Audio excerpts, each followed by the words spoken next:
Are we live? Can you see me? Has it worked? This is the OAG live on YouTube, hopefully, if all things working well. Hopefully someone can let me know that we are all good and working and everyone can see what I'm doing.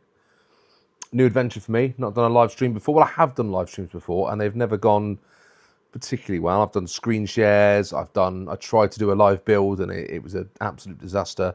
So hopefully this time it all works out perfectly. Hopefully someone can let me know in the comments that you can see me okay. Not yet. Everyone's still getting there. All good. Excellent. Hi, Lewis. Hi, Paul. How you doing, guys? Paul, you weren't first. You missed out. Lewis beat you to it. He was straight off the bat. Got in there quick. Ready to listen to a little bit of live streaming and see what we've got going on.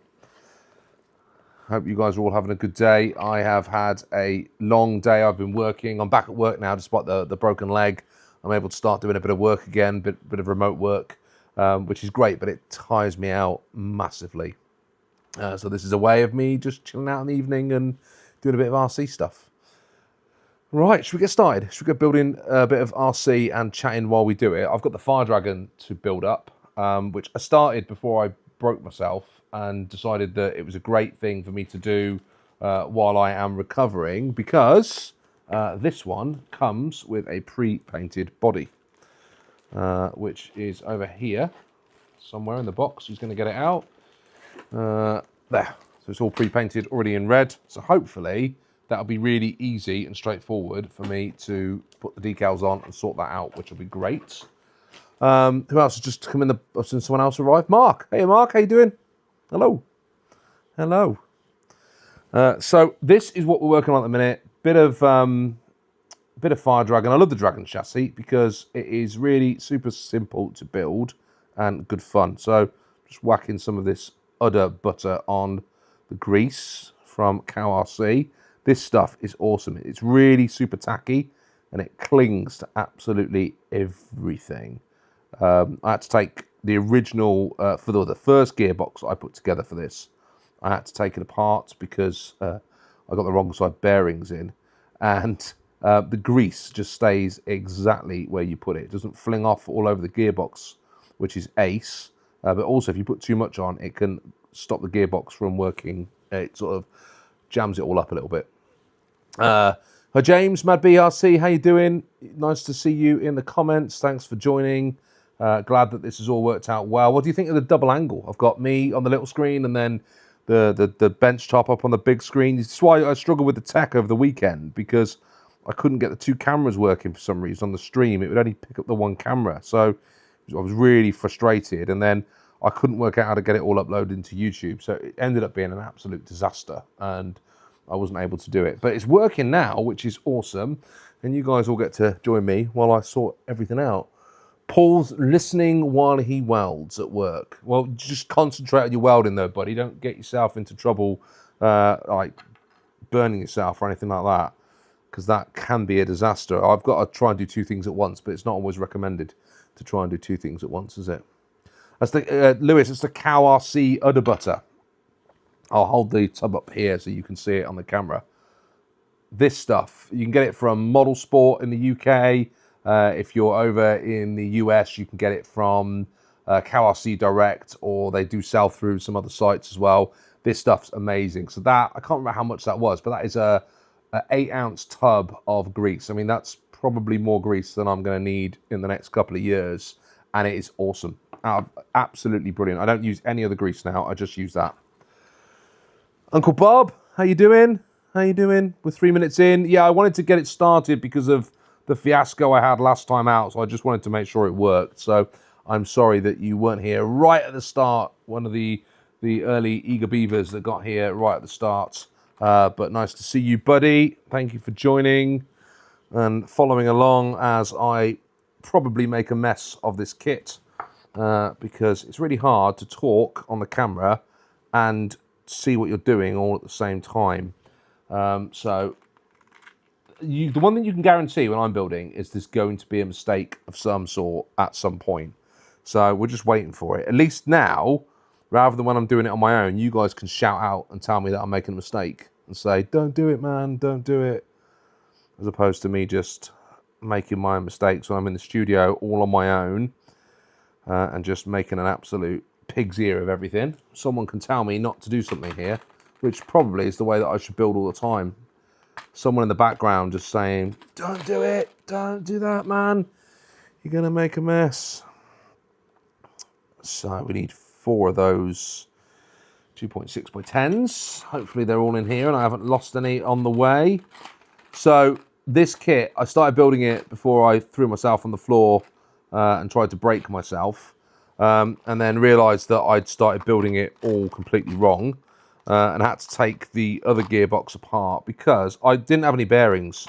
And I found some bearings just lying around in this tub. You see there's loads of different bearings in there. And I thought that was awesome. And then realised that they weren't the actual same size as the 1150 bearings that go in the Tamiya kits. And I'd already assembled the gearbox. So when I was then playing around with said gearbox, it was all really clunky and not working particularly well. And that's because I hadn't put it together properly. So lesson learned, always make sure you use the right bearings when you build. Don't just think you've done the right thing and use, what were these? Are they 8x5s by 10s maybe? I don't know. I just messed up basically. It happens. It happens when I'm building. Bjorn, dude, how you doing? You got my message for the t-shirt. That's awesome. Buddy, I really appreciate you. Born went and bought a Talks Tamiya t-shirt. Now, I know I put a post out the other day saying, you know, Talks Tamiya is going to be rebranded to Talks RC, and I got a little bit of backlash from that with people saying, no, don't do it, don't do it. Talks Tamiya is a great name. It is a great name. It's an awesome name for the podcast, but our podcast is not just about Tamiya anymore. However, do not despair, because what I've decided to do is keep the Talks Tamiya element of it, and we'll do a segment called Talks Tamiya, but I've rebranded the podcast just in case Tamiya decide to come, seeing me. Mark's shouting at me, turn off the ads. Is there ads on, Mark? What have I done? What have I done? Talk amongst yourselves.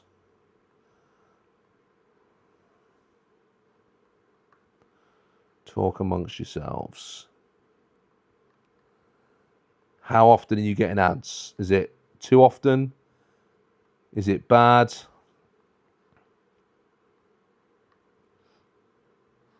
I don't know how to change it.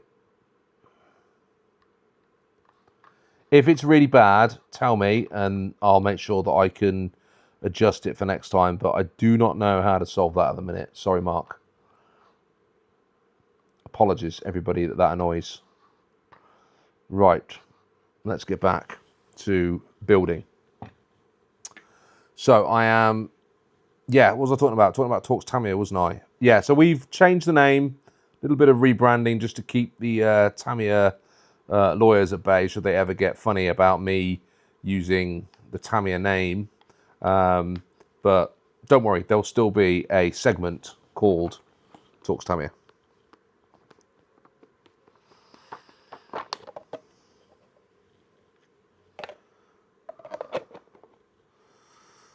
Oh man, Mark, you've said 2 so far. That can't be good.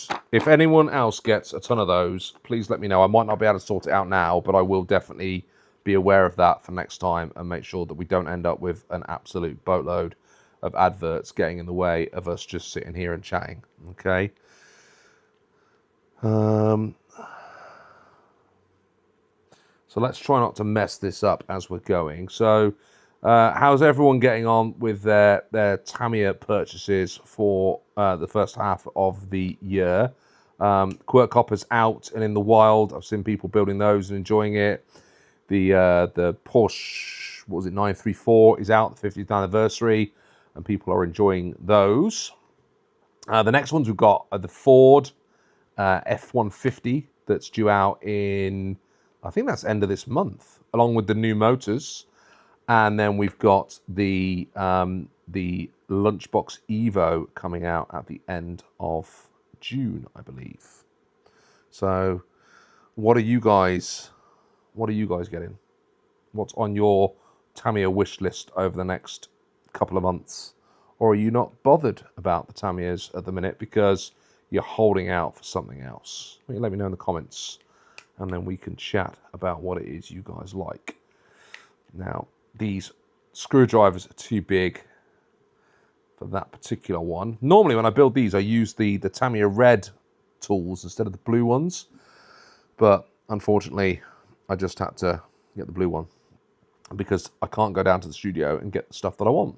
I have to rely on my wife to do that. And, you know, she's good. She's a saint. But I can't have her going down the studio every 5 minutes to get things for me. Who else has just joined? Santiago, how you doing, buddy? Thanks for tuning in.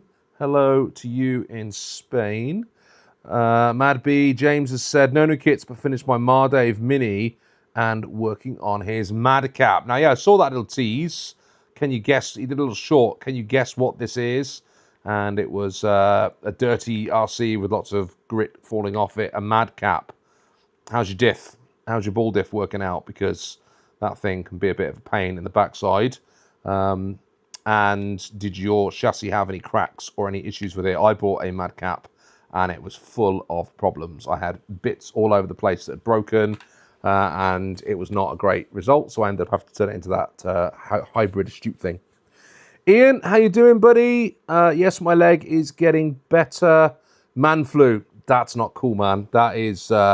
that's up there with broken legs as far as I'm concerned. I had man flu before I broke my leg. Everyone thought the two things were related, but no, I just decided to chuck myself on the floor and try and break myself. Now, I'm already confused about what step I'm doing here. I've bolted that in there, which is great. I've put a bearing. I haven't put a bearing on the inside of that one. How does Phil do this? How on earth does he talk and build and do all that at the same time without getting himself all confuzzled? I don't know. It's not easy.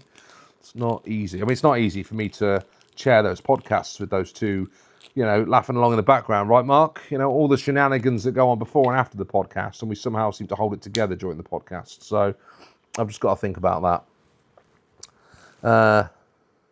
Oh, my Tamiya Swisslers is endless. Yeah, we all have that problem, Bjorn. There's just too many to pick from, right? Looking for a classic two-wheel drive buggy, but I just can't decide which one to buy. Oh, tell us in the comments which ones you're struggling with, and we'll help you out, man. We'll help you whittle that down into the perfect choice. Little balls everywhere. Well, yeah, we all have a problem with little balls. No, you're talking about the Madcap diff, aren't you, James? Yeah, they are. Yeah, they're pretty a pain. What can happen with that diff is the plates that push it together can warp, and they are super hard to find clean plates. There is a guy on eBay in the UK that was selling a diff case for the Madcap and for the Astute that uses the planetary gears that I think are in the Super Astute, if I'm not mistaken, or the Avante's planetary gears, and you put the planetary gears instead, so it takes it from being a ball gift to a gear diff, but it's more robust and harder wearing. Yeah, Mark, how you doing, buddy? Are you on the mend? Feeling better? I hope so, man. I hope so. Uncle Bob's not bought anything since last year. Yeah, I know, man. It's tough at the minute. Bjorn, deciding finish building a Manta Ray. Nice. Yeah, that is a nice chassis, that one. That is a nice chassis. That's the same chassis that is the Top Force, isn't it? But just not quite as tricked out as the Top Force is. But I like the way that one drives. Love the way that one drives, actually. Not just like it, I love it. And I have a Manta Ray. I picked it up for an absolute bargain price on Amazon. And then when they sent it out, there was no stickers and body shell in there. So they absolutely ripped me off because someone had, I think, bought it and literally bought it for the body shell and the stickers, sent it back to Amazon. They sold it to me as a warehouse clearance, but it didn't have the body in it. So I complained, got more than enough money back to buy the body shell and the decals. So I got my Manta Ray for about £90 all in. I mean, sometimes you get lucky. Sometimes you get lucky. And sometimes you do not. Can't believe Phil put the Madcap in the top 10 fell thing. Well, the Madcap is a lovely buggy, but it had a huge amount of problems back in the day. And I think if you'd have bought it, I think you'd have really been frustrated with it. If you think yourself back in the 90s, everyone's running around. It's like the Falcon, right? People bought the Falcon, they just broke. I think the Madcap had a lot of problems because it just wasn't as robust as the Astute or the Super Astute. It was a poor man's Astute, wasn't it, really? But they're fun. I mean, they're awesome to think that was available to get, and you could have something with such great tech in it for what was a really good price back in the day. What else we got going? Mark's feeling better. Good. Weak and fuzzy. Absolutely, dude. We'll just keep going, brother. Keep going.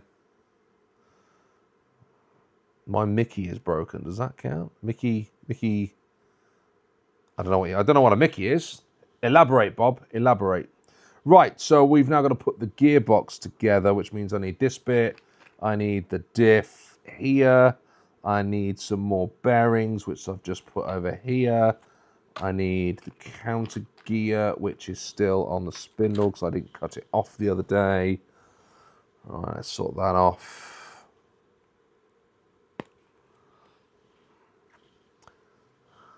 Hey, Bob, I just took my gloves off. That's all right. Paul's welding and working at the same time as watching me discuss and chat about stuff. So is anyone excited about the Lunchbox Evo? What do you reckon? Good thing, bad thing, don't care? What are your thoughts on that? I had one on pre-order, and I cancelled my pre-order last night because, and Paul Coughlin will know this, because he was the first guy I told about it last night when I was celebrating my purchase. I've got myself another Falcon chassis coming. In fact, I've got a Falcon chassis coming with a whole host of Falcon parts with it, because that allows me to sort out the chassis that Paul sent me and get that back up and running again. But I've also got some 3D printed parts that Andy Hall sent me as well to go on there. But also, it's got like a whole host of other bits. It's got the front bumper that goes on it. I've got spares for the Falcon now. But that's utilised my Lunchbox Evo funds because I just had to get that Falcon running. You know, I felt gutted or disappointed that I broke it the first run out. I mean, Paul had very kindly sent that all the way over from the States, and I put it out on the track, and within, not even 3 laps, and I'd broken the flipping thing, which is about right for my driving. It's about right. Right, that goes in there. We got the bearings in there, and that goes on top. And someone's going to shout at me in a minute and say, should have put the diff in first, but I think we've got enough space to slot that in behind it. And then while I'm chatting to you guys, I can grease all this up, can't I? Okie dokie, where do we get to? Ian, what do I think the SRC chassis is going to be? Can I come back to that in 1 second? Let's get down these comments, and then we'll come back to that one. That's a great discussion point. Madby, I was out of the hobby early 89. Lunchbox Evo, no thanks. Yeah, that's kind of, I think it loses, Bjorn says it loses its clumsiness with all the Evo upgrades, and it's simply not a Lunchbox anymore, in my opinion. True. Yeah, it's a fair point. That is a fair point. Everyone's happy that I bought a Falcon. So, right, Ian, let's talk about SRC chassis. I don't know. Phil has sworn that he hasn't sworn Mark 966. He hasn't told us anything. Not yet, anyway. So we've been chatting about it, obviously. I've seen a lot of people sort of making videos and asking for sort of input on what they think it might be. And a lot of people are going and saying it's going to be the TD2 or the TD3 or the TD4. Sorry, not TD, DT. The DT chassis, the 2-wheel drive ones. I don't think it's going to be a buggy this year because we had a buggy last year. And Phil likes to mix it up and keep us all guessing. If it is going to be a buggy, then I think the DT is a good shout out. Or it could well be one of these that I'm building right now. But it's so much harder to find the Fire chassis now, the Dragon chassis now, than it was this time last year. So maybe that's passed perhaps. But what I do think it might well be is I think it might be an MB01. Someone, I think Paul just shouted out MO5. Yeah, could be an MO5. Or it could be the BT chassis. I think we're going to be running on the road chassis again this year. And I think with those chassis, I think you can run them in different configurations, which is what I think will add some extra spice to the affair. Because if you put it in rear-wheel drive and then someone does a front-wheel drive and it goes faster, everyone's going to be shopping and changing around what driving they're going to be doing in what drive mode. So I think that could be super, super interesting. But we'll all know in about 2 weeks' time, won't we? 2 weeks yesterday, I think it is. 1st 1st of June. 1st of June, we'll all know. Santiago asks, is the Lunchbox Evo on sale in the UK yet? No, it's not. It's not out until, I think, towards the end of June. Although some influencers, YouTubers have got access to it already. But the general public, not for another couple of months, no. Damn ad again. I'm sorry, guys. I won't make that same mistake next time. I apologise. I'll try not to do it again. You know, you live and learn. You just click things and don't think about what you click in. And it's the first time that I've done one of these, so apologies if I've got it wrong. I am sorry. So what am I doing? Just putting an extra bit of grease in here to make sure that everything's coated. Am I putting too much on or not enough? I don't really know, but I'm having fun, and that's all that matters. Mickey is Irish slang for your man unit. Okay, all right, gotcha. I gotcha. It better be a cheap chassis because I'm skint. James also hopes it's a ORV chassis. That's a good shout out, the ORV. But again, that's very buggy heavy. I don't know. We did that. Maybe that'll be next year's, perhaps not this year. Well, who knows? I might be wrong. Usually am. That's my wife. Usually wrong.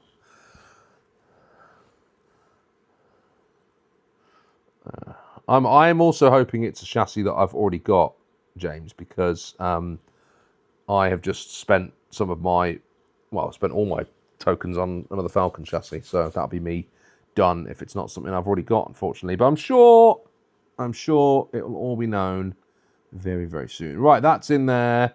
We've got the bearings in. I've got the other side of this now to clamp together, and let's just hope it all stays in one place. There's a little groove at the bottom of there. There we go. Easy enough. All feels good. Find out the other screws. Should have done that before I put it together. Oh yeah, these gearboxes, you need the longer bolt type screws, and then there should be somewhere in here some flange nuts. There's one. I do have a really nice pit mat that I could be using for all this sort of stuff, but again, it's not up here with me, it's down in the studio, so no use whatsoever. No use, or you guys can't see what I'm doing. I've got to remember to hold it over this side and not over that side, so apologies. Like I said, all a learning experience, right? Now that has not all gone together properly. I've got a gap. Do you see that? That is not good. Why have I got a gap?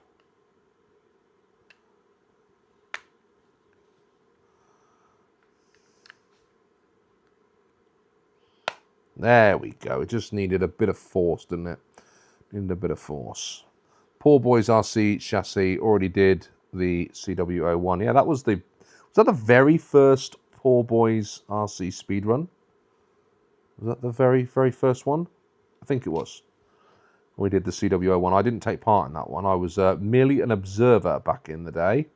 But, man, it looked good. It looked good. It looked good fun. Speedrunning a lunchbox. That, I mean, I think it was Bryce who got that up to some serious high speeds. That's brave, man. That is brave. So that's that one in. And the other one, that's the front one I put in. The other one's towards the back somewhere. Oh no, I did the back one. So where does the front one go then? Oh no, it goes down there. See, this is why you can't do two things at once, isn't it? Is anyone out there racing classic Tamiya buggies, and do you think there's a difference between cheap and expensive radios, or doesn't it make any difference when it comes to racing performance? It's a good question. I think I think it probably depends a little bit more on your servo speed. That's certainly been my experience. And I'm not seriously racing, I am just racing for fun. But I noticed a massive difference when I used a fast servo versus when I was using a cheap servo. Just huge difference in responsiveness and the ability to turn the car and drive night and day. Absolute game changer. That's the wrong. James says servo does. Yeah, absolutely. Santiago, yes, the grease is amazing. Yeah, great advice. Yeah, I saw Phil using it, and that's what made me keen to get some. And then it got over here, the KRC product came over here, and it's awesome. Absolutely converted, never going back. Never going back. I can't get in there. I'm gonna have to just tighten that with my finger. There we go. For racing, yes, a good radio is better, but some eco radios do offer almost the same tuning as our higher end systems. Yeah, it's a good point, Bob. They do these days. It's a lot of functionality on. I use a Fly Sky.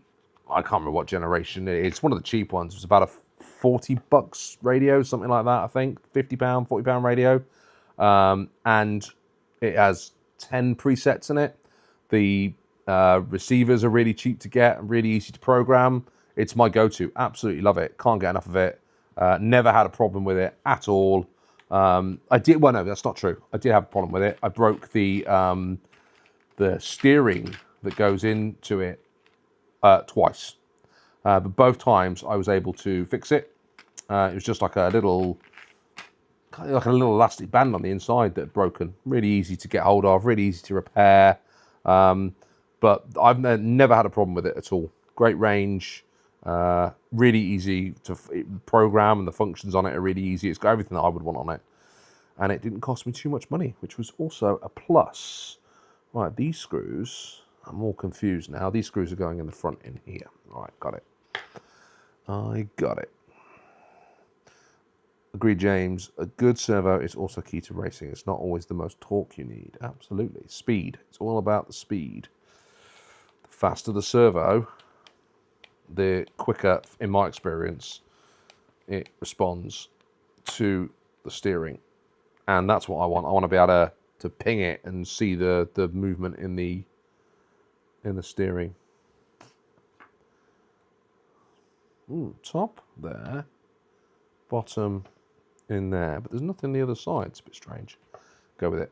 Don't ask too many questions, just get on with it. So Bjorn, you said you were between different RCs. Sorry if I missed it. Two-wheel drive models. What were your options? What's on the list that you're considering between? Let us know, and let's debate them for you as we build. Right, so that's the rear gearbox done. We're on to motor next. So talk amongst yourselves for a second while I find the motor, which will be in here somewhere.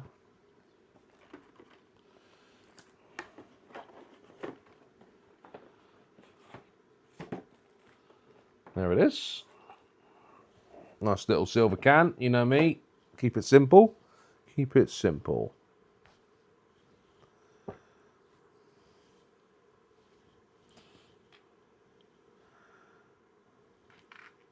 Do you guys, what's your go-to motor? What do you guys like to put in your RCs these days? What's the bread and butter motor of choice? For me, I always start out with the silver can. Respect to the silver can. Yeah, absolutely, dude. I start off with the silver can because it makes everything a baseline on the orchard. So when I'm up there and I'm doing the lap times and seeing how things go, everything starts at the same point. Everything starts in the same place. And that's how I like it. I don't like it when I've got, because I could have just jumped to the fastest motor and everything, and then I found that sometimes that can mean the car's really uncontrollable. Holmes Hobby 21 turn retro sport. Yeah, I did get a Holmes Hobby, but I was not impressed by it. But then I think I bought it for the speed run, and I bought a oh, I gotta concentrate here. I bought a 19 turn one or something like that, and I was just expecting it to be way faster than it actually was, which, you know, is a fair call, I think. But I'm not saying it was bad, I'm just saying it was not as good as I wanted it to be at the time. But those Holmes hobby motors are quite expensive over here, so for the equivalent money, I think I'd rather have a Tamiya, if I'm honest. Lewis goes for the Tamiya RZ. I think you'll find that Mr. Mark Bryan would agree with you there, buddy. But more and more challenging to get hold of now. Not good. Not good. Bob says there might be a new video about a radio coming soon. I said too much. Oh, cryptic. For Tabu for the win, yeah? Cheap core and thrust motors are excellent for mucking around with. Love a sport tune too. Yeah, I like a sport tune as well. Nice stuff. Believe it or not, I actually also like a torque tuned. You know, those motors have got a little bit of extra juice in them, and they certainly make driving a bit more entertaining. Right, so that's that lovely motor plate on. I do find it interesting. Now, this is a model that's from the 80s. And I can't remember if back in the day they came with those lovely metal motor mounts. But you think of how many buggies we get these days that have plastic motor mounts. And this one's just got that big hunk of metal on it. Right, Bjorn's come with his list. Here we go. Nova Fox, Wild One, Frog, or Bearhawk. But those are so expensive these days. Yeah, the Bearhawk will be. The Bearhawk is similar to the Falcon, I think, isn't it? Paul and I were talking about that last night, I think. And Bjorn always goes with the torque tune. Good shout. Nova Fox. So Nova Fox, Wild One, or Frog. Now, I haven't driven a Fox, so I can't comment on that. I do have a Wild One, and I love the scale size of the Wild One and just the way it looks. It looks fantastic. But I'll tell you what, I love the Frog. The driving of it, the way that it handles, the way that the suspension moves, the way it builds, it's a fantastic build, really fun build. I love that RC, and it looks so iconic. It looks awesome. Yeah, absolutely love a Frog. So if you don't have a Frog, that would get my vote out of those, I must say. Uncle Bob is supporting me on the silver cans. Hate the short shaft. It makes it hard to find some fit some shafts. Yeah, fair point. It does. It absolutely does. Certainly if you're putting it in other models, most Tamiyas it will go into, but if you're putting it into something else, it's not always easy. But that is the price of peas sometimes. Right, let's get this. Now, yeah, I'm just using the kit pinion. Do you know what? People have told me that kit pinions are a nightmare. And I've not had a single problem, touch wood, touch my head, not had a single problem with kit pinions at all. And I don't know what people are. I mean, I know they can wear over time, but I've not had one give out on me yet. But then I'm not running high power, so maybe it's okay. Decision is made. Bjorn's mind is made up. Well, you know, just because I've said it's good, you should take some opinions from the rest of the team, you know? Uh-oh, I don't have my measuring device here, so I'm going to have to just wing it on the distance between the motor and the pinion. This is going to be a bit of a problem. We're eyeballing stuff, and that always is a recipe for disaster. So I'm going to eyeball it, and then hopefully be able to measure it up something like that. Think it needs to, maybe that's okay. No, it needs to come out a little bit. Mark's voted for the Wild One. Nice. James says kit pinions, no problem. Famous last words now, right? Now I've said it. I've gone there and said that it's all right. Yeah, let's go with that. Looks about right. Has anybody else used the magic eyeball when they're building? Just, yeah, that'll do. That'll do. That looks all right. That'll go for it. I will just do that. That'll be fine. And then you build it all up and then find out it isn't fine and it doesn't really work. Yeah, I've done that far too much. Far too much. I don't care for Tamiya alloy pinions. Steel is far better way to go. And I see that. Yeah, in the first couple of builds I did, I was really panicking about. That's the wrong gearbox. I was really panicking about putting the Tamiya pinions in, and I made sure I got steel for absolutely everything. And then I can't remember why I stopped. I think it was getting harder and harder to find like steel pinions that fit some of the cars, and I just thought, you know what? I'll just use those cheaper pinions that come with the kits, and then swap them out if I go with a more powerful motor in the future, where I might be more concerned about it just stripping out the gears and stuff. But because I haven't amped up the motors and some of my buggies, I've not had to really worry about that too much. And look at that, as if by magic, Marks, as if you run a decent motor, the stock alloy pinions turn to cheese. Yeah, exactly. So, yeah, you got to be careful. You got to be careful. Right, what am I doing? I've attached the motor there. I've now got to put that into this, like this. But it's telling me to put some spacers in. Oh, they got to go in there. Oh my gosh. We got to go in here. 1 and 2. That's right. Those are in there. And they're not going to stay in there very easily because they just slide back out again.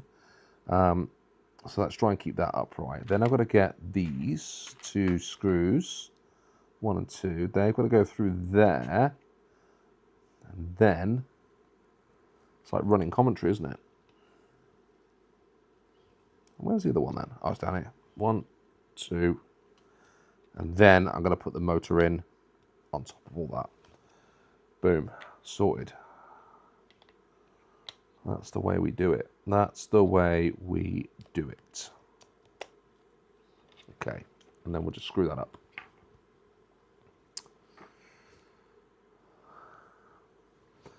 Multitasking is not my strong point, but we're getting there. We're making progress.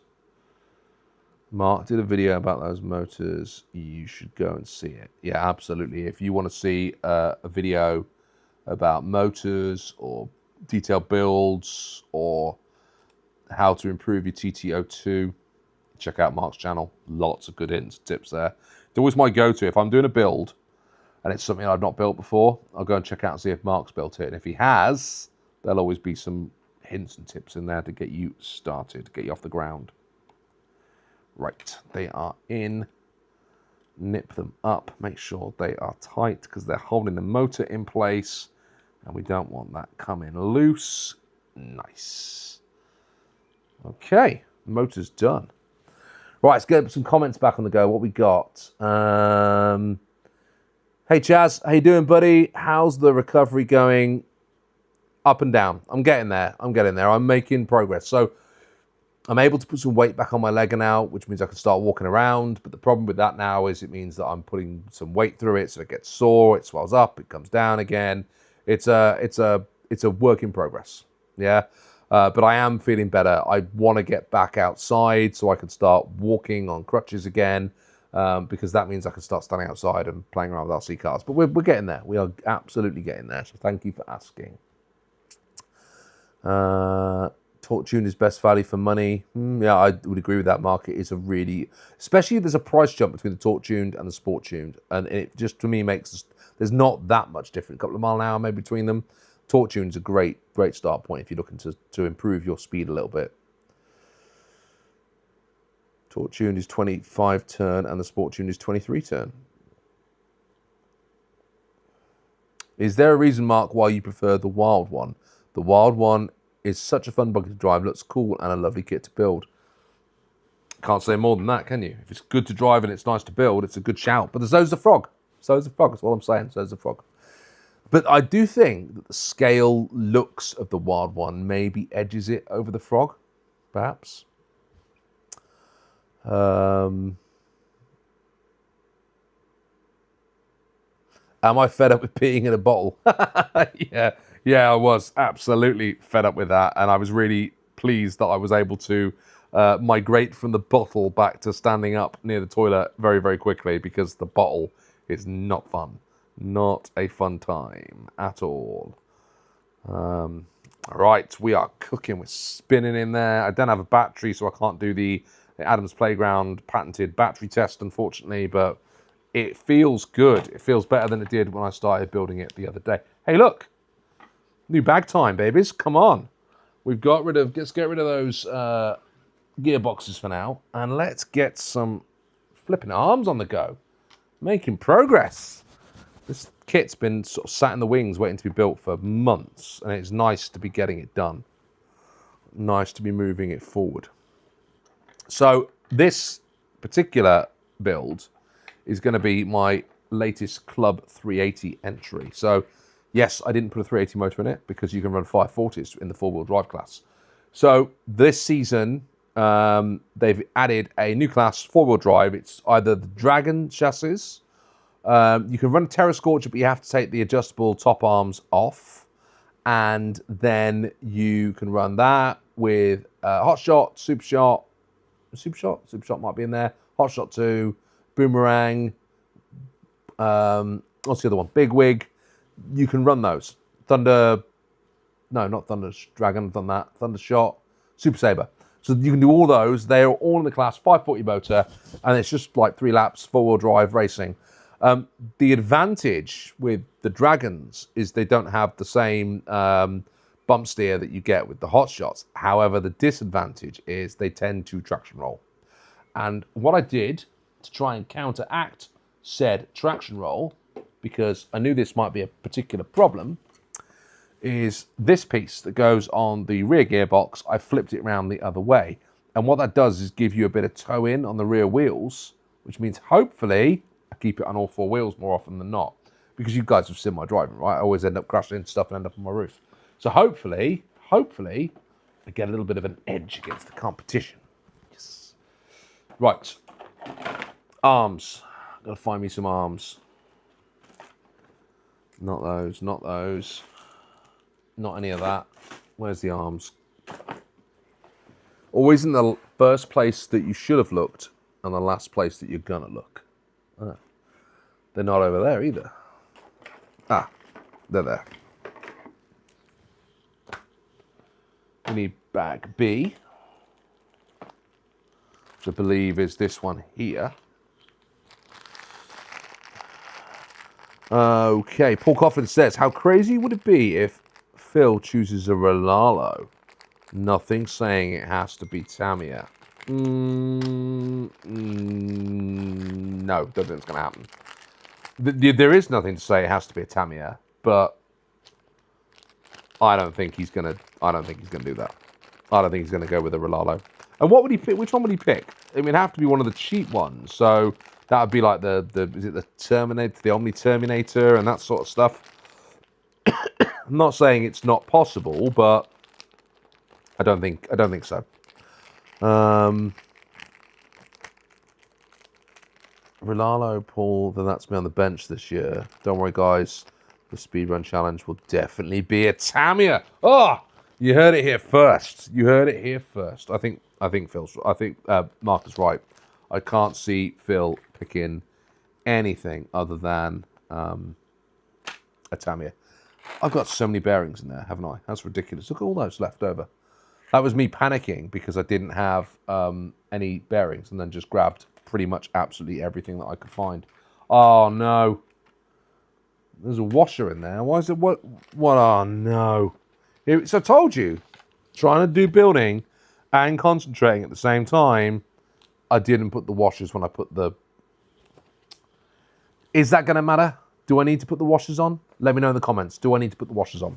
If I do, I'll undo it. I'll put the washers on. If you think I'm all right, I'll just crack on. Let me know. But in the meantime, I'm just going to crack on. But that was typical of me, wasn't it? It's typical of me going, oh, man, I've missed a step. Right, I'm going to put all these flipping bearings into this bag. So I'm just going to get myself into a right old mess if I don't do that. Sorry, talk amongst yourselves for a second. Chat amongst yourselves. It'll be fine. Yeah, I think it'll be fine too. I think it'll be absolutely fine. I'm not gonna lose any sleep about it, but there'll be a part of me that stresses about that now, and I will be sat tonight at like midnight and decide that I've got to change it, and I'll get up, open up the gearbox, put the flipping washers on it, and that'll be that. I've also got a spare screw left over as well, which is always worrying as well, isn't it? When you get to the end of it and you're like, uh-oh, that's not supposed to be there. How have I ended up with a spare screw? I hate that when you do a rebuild, when you've taken a buggy apart or a car apart, and you get to the end of stripping it all down and putting it all back together again, and you end up with more parts left over than you started with. Yeah? Marks has put the... Oh, no! If Mark said put the washers on, that means I've got to put the washers on, because... Mark, what are you doing to me, man?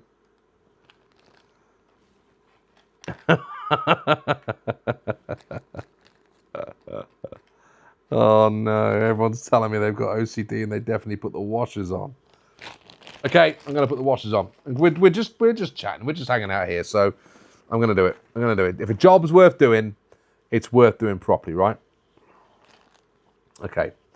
So what's everyone saying? Going for the DT4 for the Speedrun Challenge. It's a great car, readily available and affordable.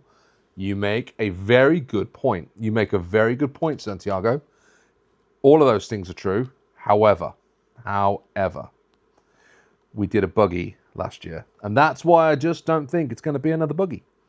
But it would be a good choice. You're right, James. It would be a solid choice. I would like it to be the DTO4 because I think we'll have some fun with that particular chassis. And also, I think if he does go with the DTO4, it'd be nice to see people buying those buggies up and the body paneling and doing some cool, funky stuff with the designs. That would be cool. All goes, did I see Craig didn't use washers? It's going to go boom. Yeah. Well, I'm putting them back on because Master Mark said you got to do it. And if he said do it, I better do it because he knows what he's talking about and I don't. Uncle Bob says, I'm hoping for something with a more usable gearbox. Okay, interesting. So you don't think the gearbox on the... I suppose... fair point. That are you referring to the fact that...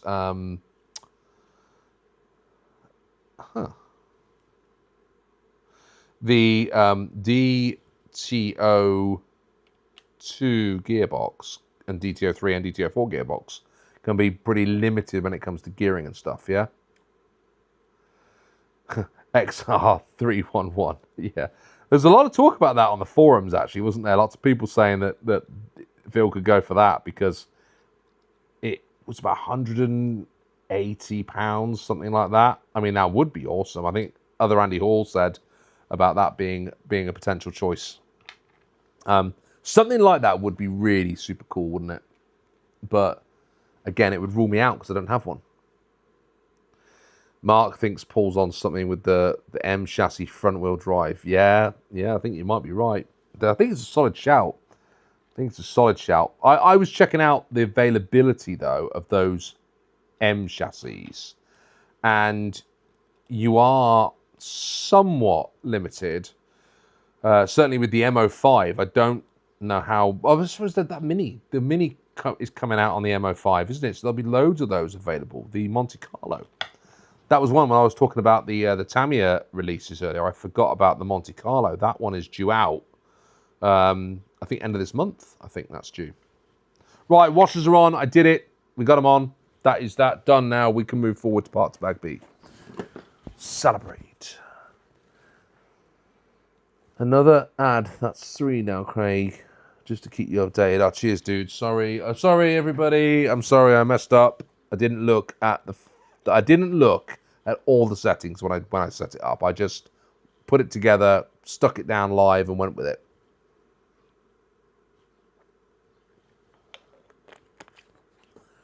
What about the Porsche 50th anniversary for Speedrun Challenge?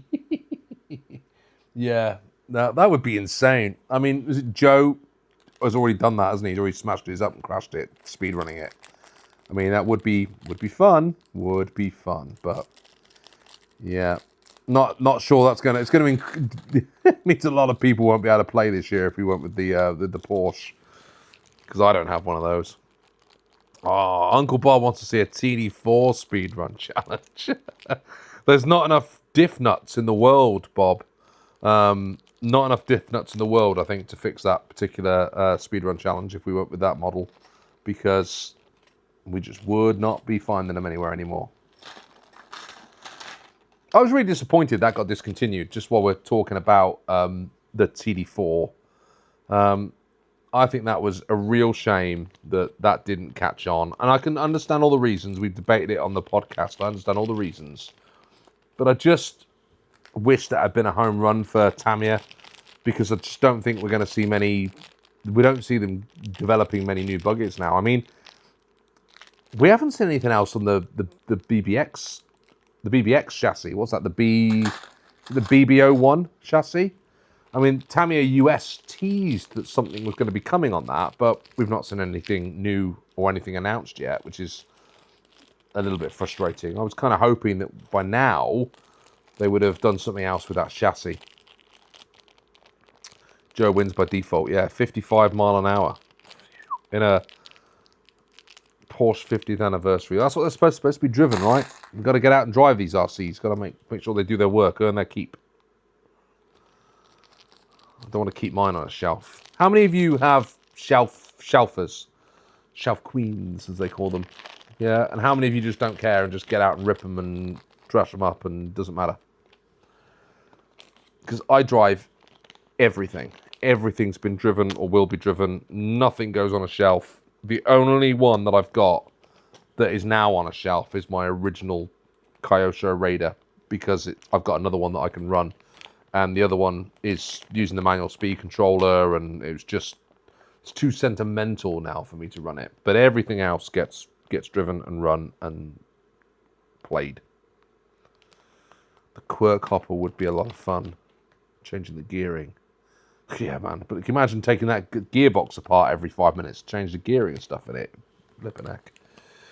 I reckon Tommy RC is going to win this year, Santiago. Every kit must earn its shelf. Yes, Paul, I like that. That's a great saying. That's a great saying. You got to earn it. If you want to go on the shelf, you got to earn it by putting your miles in, doing your hard yards, getting repaired, getting broken. Not the fact they put that in the B kit, but you need it in the A kit. Not that I need it, but you know what I mean. How many of those do you have? Thousands, hundreds of them. How many of those get used and produced by Tamiya every single week, and then people just toss them in their toolboxes and never use them? Answers on a postcard. Rip them, fix them later. Yeah, that's the way I take it, Jazz. Just get out there and run it. A couple of shelf models, Lewis says, I have a couple of shelf models only because of cost to repair when there's not many RC tokens.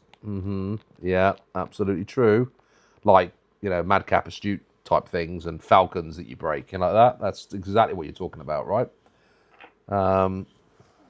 Mark, I love the colours you did in your DTO4. Yeah, that was a nice... The only shelfer I have is the Tyrrell 6-wheeler, but I did run it. Yes. Yeah, that's quite a unique kit, isn't it, Mark? You can't get that anymore. And you limited places to run. It's like the C chassis. Yeah, you don't have many. I don't have many places to run that. So if I had one, it would be spending most of its time out on the shelf. Absolutely. Too many Riri cars end up on the shelf. I feel the originals to the shelf is fine though. Yeah, well, that's what I've done. So I kind of agree with that. You know, but the Riris, why put those on the shelf? Get out and run them. Have some fun with them. Then retire them at the end when you do what Paul said. Earn your place on the shelf. Red Wolf, how you doing? I'm intending on entering the SRC for the first time this year, but not if it's four-wheel drive. What about any of the hotshot chassis? Interesting. So why not if it's front-wheel drive? That'd be it's interesting to hear your point on that. Madby, I even run my originals occasionally just to keep them alive. Yep, good shout. Good shout. Sorry about the adverts. I'm sorry about that. I won't do it again. I'll make sure that I check all the settings before I do anything on YouTube in the future. Don't want an ad at the start and an ad at the end, but you don't want ads popping up in the middle. That was a mistake, and I am sorry. Right, what we're doing next, we're doing these arms, right? We got D1 and D2. D1 and D2. So this is D1. Okay. So these arms, front and rear, should be the same, right? They should be the same on the front and the same on the rear because it's four-wheel drive, so all the dimensions should be the same. So that's D1 and D2. I'll put the others away so I don't lose them. Right. Okay. And now I've just forgotten which one's which is just exactly the sort of thing that I would do in a build. That one's that way, and that one is that way. Good, good, good. Every car is run a few times, but the Riri Optima Turbo with the Gold chassis, work of art. Yeah, I can't argue with that. I cannot argue with that. That is a beautiful RC. Absolutely stunning. Would love to have one. Would love to have one. I did have a Optima Mid at one point, and do you know what? I was so afraid to take it out and drive it because it cost so much money. I ended up selling it because I just thought, well, I didn't want to have an RC that I just ended up sat on the shelf for its entire time, and I was afraid to go out and do anything with it because the cost of repairing it, if I did a Falcon on it, would just be too expensive. And then I decided to spend an absolute fortune on a madcap astute build, and then did the same with that and smashed it up. And now I've got a huge repair bill. And maybe I should have just kept the Kyosho. I do wish I still had the Kyoshos. They are my one regret. I wish I'd never sold those because they were super nice, and I should have just kept them. But I think we all regret selling RCs. Things that you've had that you've moved on and then go, oh man, I wish that I hadn't done that. I wish I'd kept it. But that's my big regret, is selling my Kyosho. I had the Ultima and the Optima Mid, and I did them in like a gunmetal grey, and the same guy bought both of them because he thought they were awesome and he wanted them on his shelf. So he bought both of them off me, which is awesome because I got to sell them for the price that I was happy to sell them in, but I missed them. I shouldn't have sold them. But I can still get them if I want them. That's the beauty of those. But it's a heck of a lot of money to spend on two RCs at the minute.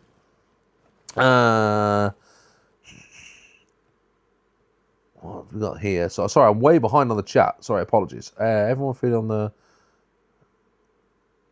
John Watanabe Hornet, and will we see more blockhead motor releases? They went too quick, too fast on those. They had too many of them back to back. He did the Hornet was originally done, and there was a lot of time between that. And then we had the Wild One, and the Hot Shot 2 came out in real quick successions with an almost identical color scheme. And I think it was just a bit, meh.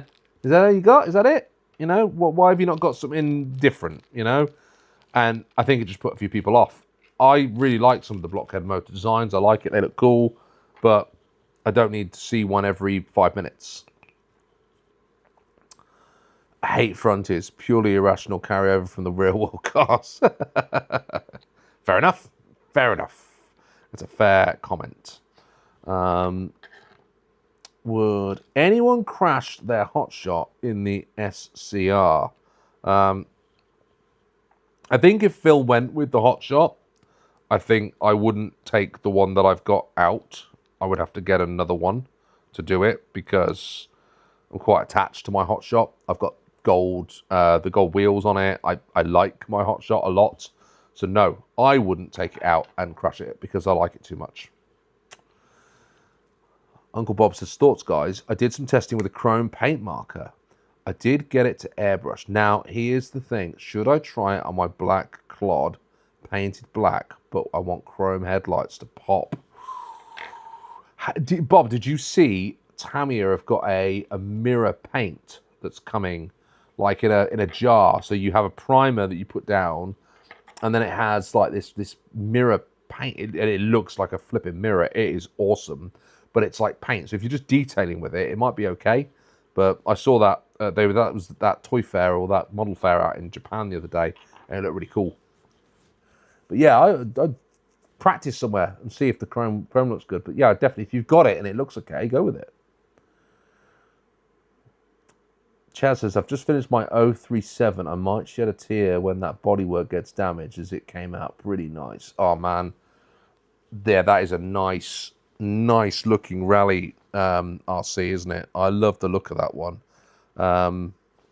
Yeah, with any hard body, I always worry or I always get really frustrated when I scratch them up and ding them the first time. It's like, no. You know, I spent all that time detailing that body and making it look super nice, and now I've just rolled it. And that was one of the things I was worried about with the Lunchbox Evo, because I had this grand plan to make it look super nice, and then I realised that the first time I take that thing out and I flip it, it's all for nothing. All for nothing. But then that's the game. That's part of the game. I have the same issue with my Kyosho Turbo Optima, terrified of damaging it. Yeah, and that's the thing, isn't it? It's the cost of the parts to repair it. Those Kyosho cars are just so expensive, man. The parts all come through Kyosho Europe, or most of the parts come through Kyosho Europe in the UK.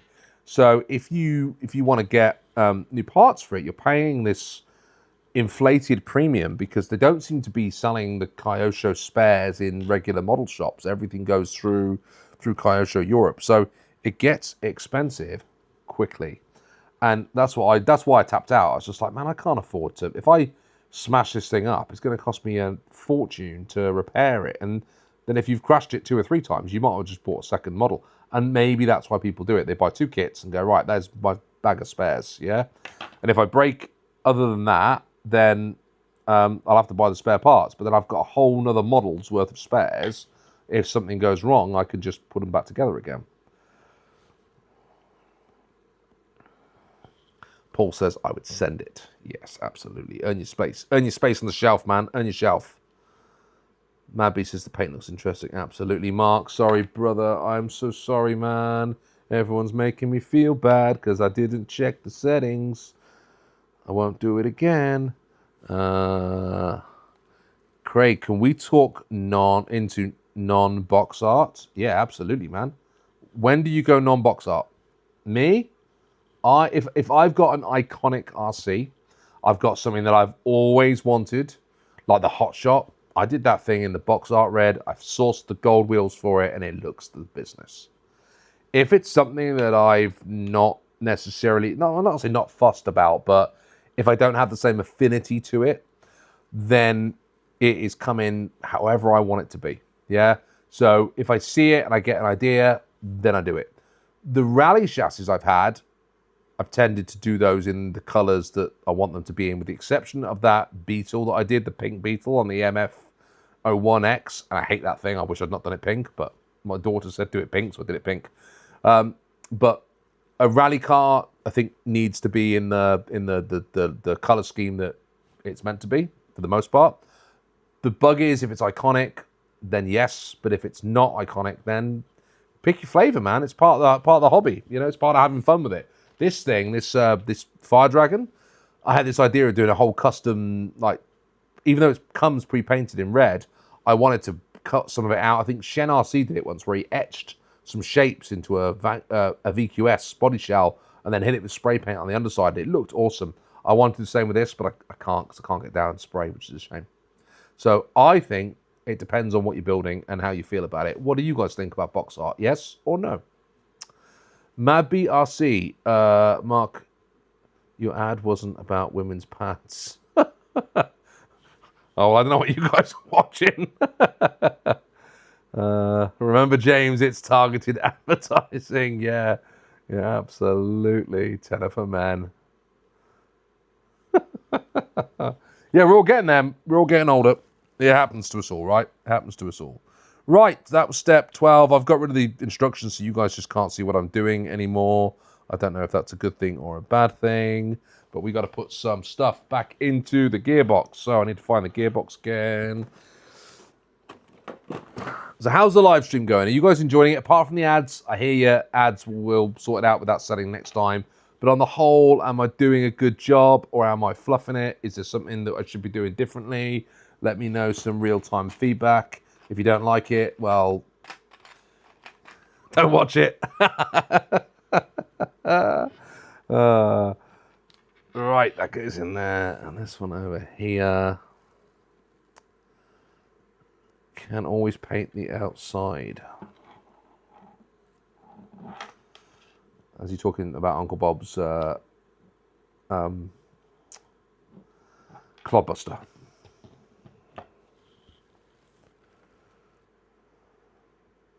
Can't help but stare at the floor lamp. Not seen one since the late 90s. It's nice, isn't it? Yeah, just a bit of ambiance. There's a funny story about floor lamps. I never used to have any in the house. Me and my wife never used to bother with floor lamps. We just used the big lights, not a problem. And then we moved out to the States. And we got to the States and we moved into our house. And all the furniture, we went to the furniture store. We picked out all of our furniture, couches, end tables, all the stuff that we needed. We turn up on day one in the house. The delivery truck turns up with all of our furniture. We load it all into the house.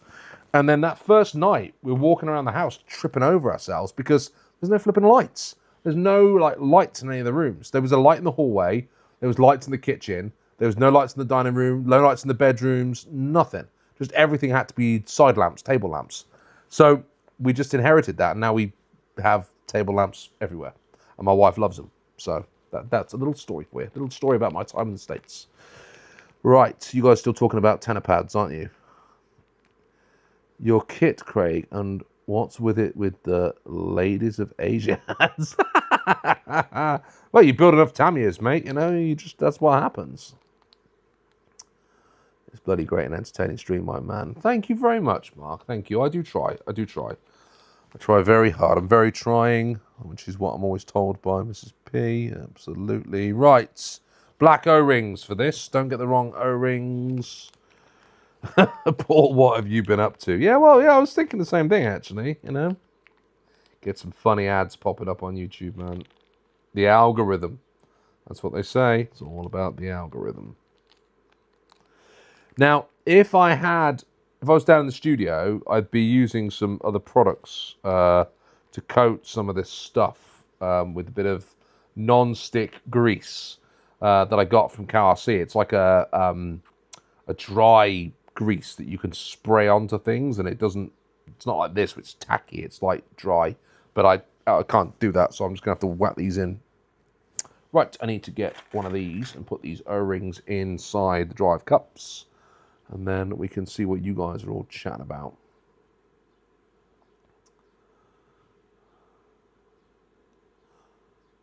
Yeah, still don't know how everyone does it when they live stream and chat at the same time. It is hard yards, man. Hard work.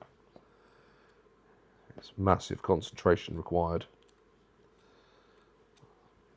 Easier to do this in the afternoon, I would imagine, than in the evening. I would imagine live streaming's a young person's game in the evenings. I would get tired, man, and cranky as heck.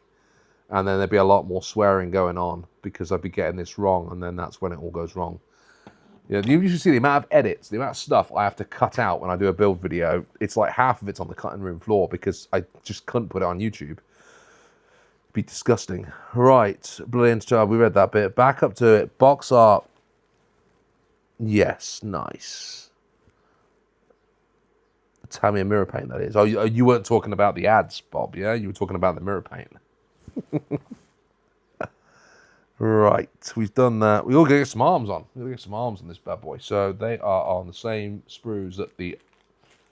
Oh, I said I'd put those safe, and now they're not where I wanted to grab them from. That's typical of me. Where did I put them? There, they're in there. I build out the box. I know a lot of people build on the desks. They have stuff everywhere, right?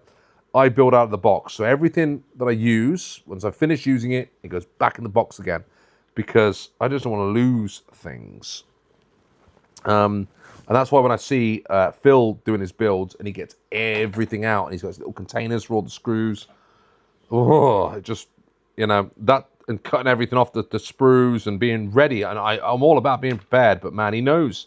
I told him, I was like, man, I can't deal with that. It's triggering my whatever it is that I've got, triggering me. And I have to do everything methodically. So everything goes back into its little home, and I've got OCD or whatever it's called. I'm just awful. Absolutely awful. Craig, aren't you going to show us the Fire Dragon's beautiful bodywork? Yeah, can do. Can do, buddy. I can do. You give me a second. And I've got to get this box out of here.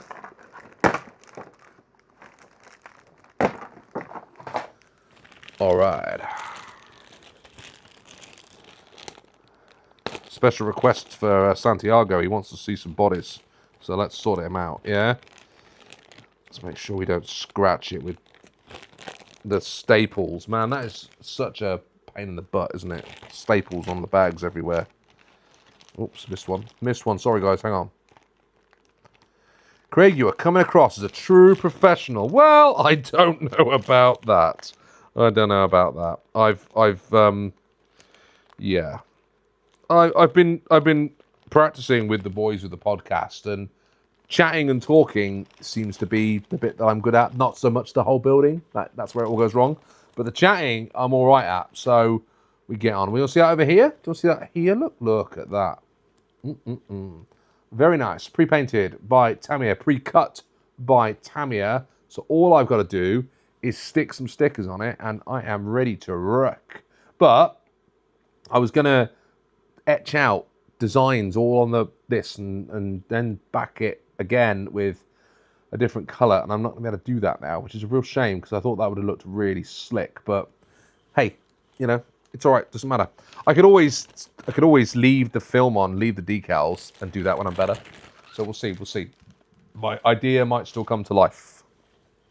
Right, back to the chat. What have I missed? Pre-painted my favorite, yeah. Stroop Waffle, how you doing, buddy? How you doing? How ben je? Is that right? How ben je? Yeah, I think so. I think so. It's goed.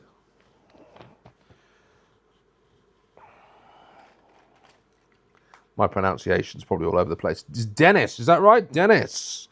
How you doing, brother? My Dutch is not so good. Not so good. Saying hi from a holiday in Spain. Oh, hola. Buenos dias. Buenas tardes. ¿Cómo estás? That's what you're getting. That's what you're getting. That's what you're getting. I lived in Holland for a year, and I really made a massive attempt to try and learn some of the Dutch language. And unfortunately, there's two problems with that. Number one, I am really bad at languages. So I'm not particularly great at pronunciation or just remembering. I mean, I can't remember how to talk in English most of the time. So I was really poor at remembering what to say in the right words. And two, all the lovely ladies I wanted to talk to when I used to go out in the evenings all spoke English. So far easier talking in English than it was talking in Dutch. And everyone wanted to talk in English, which was really nice. But I had such an amazing time living in Holland for, what was I there for? A year in my second year at university. It was very nice. I had a very good time, and yeah, it was lovely. I very much like stroop waffles and pancakes. Right, now, this is not working out. Why is that not working out? It's because I've got them the wrong way around. That's why. Okay, let's try again. Try again. Just had a cool ad from Model Sport. You see, now that's more topical, you know? That's more topical, isn't it? Goedemiddag. Goedemiddag. Yeah, there you go, see? Goedemiddag. And the coffee shops. Well, you know, when in Rome, right? When in Rome. A little bit different when you're in Rome. All right.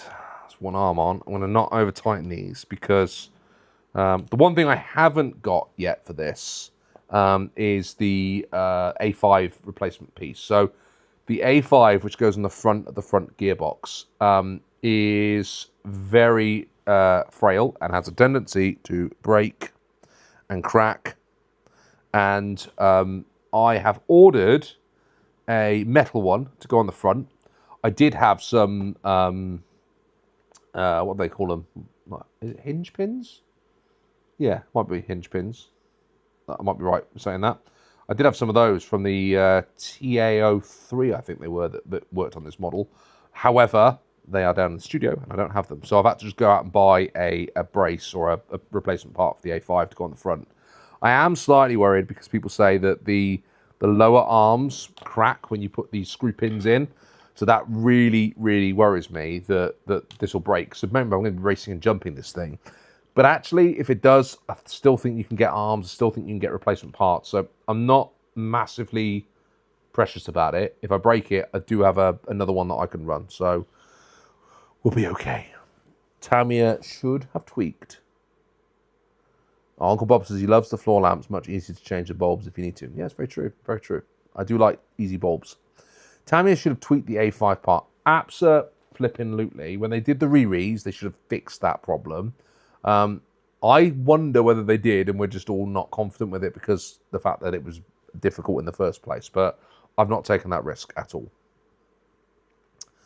Any nice RC shops in the south of the UK because I will be traveling there this summer. Well, I'll tell you what, dude, leave that thought with me. If anyone knows of any, drop them in the comments. Leave that thought with me. If you want to send me an email, let me know where you're going. I'll take a look and let you know if there's any good model shops down that way. How about that? Sound like a plan? Awesome. Bjorn says, are there any new plans with the ORG Raceway, Craig? The Orchard Raceway. Oh, do you know what? I went up there about February time to survey the winter damage. And no moles this year, which was a massive positive because that was part of my problem last year, too many moles. And it just needed a good cut. And everything was still in place. All the track edging was all still there. It looked absolutely fine. And then obviously I threw myself on the floor and I've not been up there since. But we had some gardeners come and help us out with the garden a little bit because I can't do anything at the minute. And they mowed the track. They went up there and they trimmed it all back. And they told me they did it. They were like, we've mowed your RC car track because they knew it was up there. They mowed it all. They've trimmed it all back. It is ready for driving. So if I can get on the crutches and get myself up there, I can race. I can drive, man. I'm excited about that. I had big plans to extend it up the garden. So we have I have the same space again and a bit further up the garden. And I wanted to somehow combine that upper section with the lower section and have a bigger track. That was the plan for this winter. I never got round to it. But I do have plans and I do want to make it bigger. I see some other people's tracks and they're just so much better than what I've got. I really need to get my act together and make it all look better. But it's time, isn't it? It's like you don't have time to do everything in life. And I'm lucky enough to have a small RC track. So I'm very pleased with that, but I do want to make it slightly bigger. And then I want to start like, do you guys remember on Top Gear, they had the track and they had the lap times? I want to do something like that where I'll still do the shootouts every year and still have the ladder. But I also want to just do some hot laps and just say, this is the leaderboard, this is the cars at the top. And every time a new RC comes in, it gives me an excuse to go and run it, go and play with it, set it up properly and really have some good fun. So yeah, good plans, good question. Thank you very much. Material change maybe on the A5. Yeah, that could have worked. That could have worked. Dennis says, good deal. Yeah, send me that email, man, and I'll help you out. Hinge pins crack the brackets on the gearbox housing. Well, I'm about to do that now, so we're going to find out. I'm going to go soft though. I'm not going to tighten them up too much. Hey Marcel, how you doing, dude? How are you doing? Udder butter, always meant to try it, but I always forget to buy it. Trust me, man. Once you have the udder butter, there's no going back, man. There's no going back. And then he misspelled butter. Yeah, that's okay. That's okay. We got you. We understood. We understood. It's not the size, Craig. It's how you use it. Yeah, absolutely, brother. Absolutely. Okay, right. Let's get these hinge pins, or they screw pins going in, rather. That's the right size there. There's some more questions coming in underneath that, and I haven't got to them yet. I'm sorry. Let me just get started on this, and then I will take a look. I love the TG leaderboard thing. What's the... Oh, the Top Gear leaderboard. Yeah, absolutely. I think that'd be a really good idea. I just got to well, I've got to get back to being able to get out and RC. But yeah, that was my grand plan. That was my big plan for the year, and I've just not been able to get to it yet. But I will do. I will do. I've forgotten. Should I use the lower or the upper holes? Ugh. It says it's got those going into the lower ones down there, but I reckon I should be going into the upper ones. Will that give the toe in? Right, let's play around with this. Let's play around with this. Santiago, thanks you lot. My English is improving loads. If you ever come to Spain, I must be the only Tamiya fan in the whole country. Yes, dude. Yes. Yeah. Do you think you're the only Tamiya fan in the whole country, though? I mean, do you have to import everything, or are there model shops over there in Spain? Can you get hold of Tamiyas if you want them? How does that work out for you? Right, I'm not tightening this. I'm just looking at how, when that's in there, does that look like toe in? Or if that moves up, I put that in the top one. This is the bit where I should have read the instructions about flipping this thing over before I started trying to build. And the problem I've now got is the instructions are on my phone. Yeah, and my phone is being used as a camera, so I can't now go back and take a look at the picture I took. That's not going through there anyway. So, oh, it does go through there. Tells you to go through the bottom ones on the instruction, so that is the right place for it to go.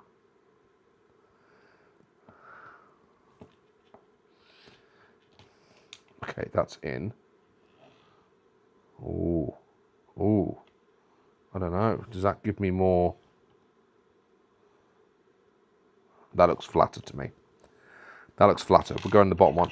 Go on the bottom one. Decision made. Right, where are we at?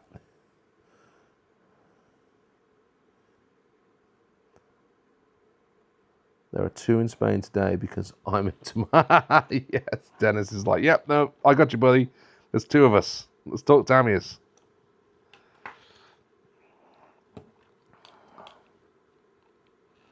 Yeah, that looks right. That looks like we got some toe in like that, especially when the gearbox is straight. We're going to be up in the air, which is groovy.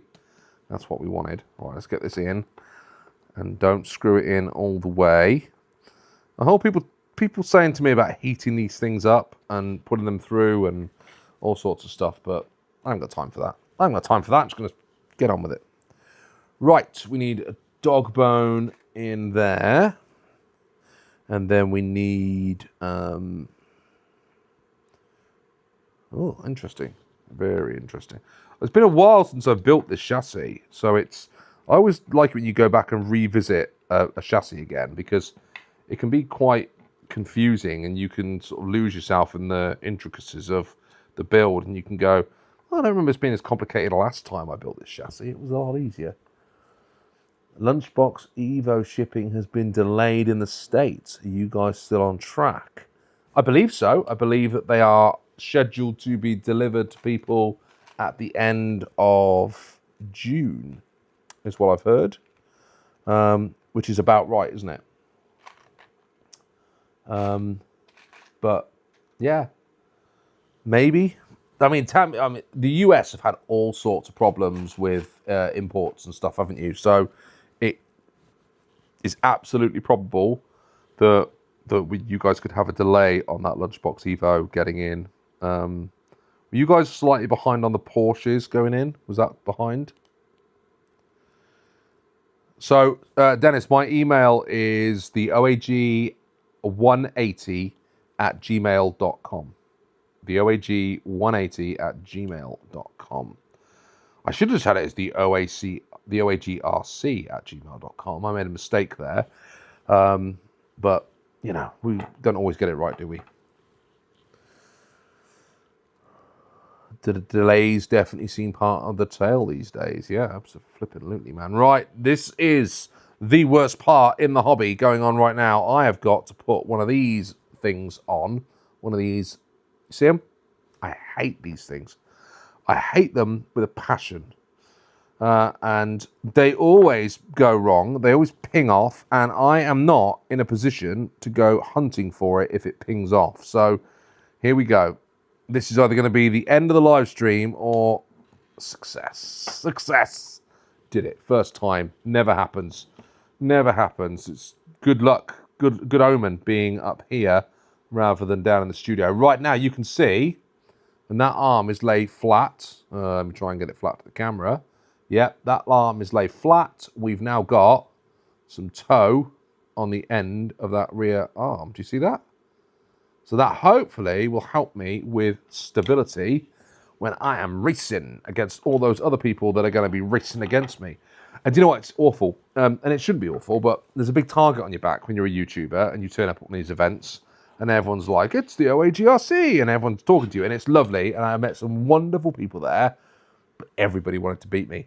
And I did all right with my grasshopper last time I went out, but my lunchbox driving was absolutely miserable. And I just felt the whole time like everybody was out to beat me. And yeah, I did not perform particularly well, that's for certain. Must try harder. Must try harder next time out. Right. Now, why on earth is that not going nicely into there? Dude, Dennis, thank you very much, brother. Thank you very much. Really appreciate that. Made my day. For that, you'll definitely get some good recommendations of hobby shops. I was going to tell you all the bad ones. Now I'll tell you the good ones to go to. Right, let's get this in here. I should say, thank you, Val. There you go. And at that point, you will tell me, alsjeblieft. See, it's amazing how much stuff comes flooding back to you in languages when you don't, well, when you don't need it or you do need it. One of the two. Right, let's get this back in here. I'm having all sorts of troubles. I'm all 6s and 7s with this. There we go. Get that in there. Straight through into there. Right, we're done. We're in. Yeah, I hate C-clips as well. Marcel says the Porsches were on time. That is good, because that would have been disappointing if they hadn't made it, because everyone would have got very jealous of everyone with their Porsches. Food's ready. Mark, cheers, dude. Thank you for hanging out with us. I really appreciate you, man. Enjoy your food. The prime candidate for adjustable tie rods. Yeah, well, on top of here? Absolutely, but they're not allowed on the 380 Club racing. You've got to race it stock. So if you got yourself a Terra Scorcher, you've got to take those adjustables out and put regular rods or regular plastic, what do they call these, upper arms in instead, because they try and get all of the cars as evenly matched as possible, which I think is really cool, because then it comes down to, are you a good driver or are you a idiot like me? Well, I have noticed that there's lots of people that are starting to not bend the rules, but they're looking for more upgrades for their RCs now. At the start, it was like the whole point is to try and keep it as cheap as possible, and now there's more and more people that are trying to get their cars amped up, yeah, because they want to have the best car in the track and they want to win, which is understandable, you know. That's what racing's all about, isn't it? It's all about winning. Whoa, whoa, whoa, whoa, whoa! Don't lose it. Don't lose it. Gotta concentrate here, guys. What's the weather like in Spain? Probably better than it is here in the UK. Although when you're sat in the house all day, the weather doesn't really matter so much. Bjorn, thanks, buddy. Midsummer Murders. Woo! Classic, man. Have a good time. Enjoy. Get a good turn to my wife so I can buy more Tamiyas. Absolutely. You got it right. Cheers. Thanks for hanging out with us, man.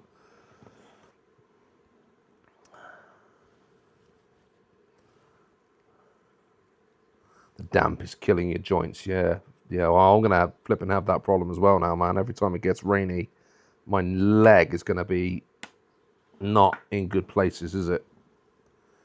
Right, is that... No, that one's not... See, this is the problem I always make with these things, right? This side, nice. In, see that? Perfect. This side, not quite in right. And then if you don't get it all the way down, it can pop off and then everything falls apart and you don't want it to. But the problem with this one is it's now too close to the plastic, and I can't get it down the rest of the flipping way. I'll just give it a little prod with the top of this. But if it doesn't go, then that's it. Just have to do.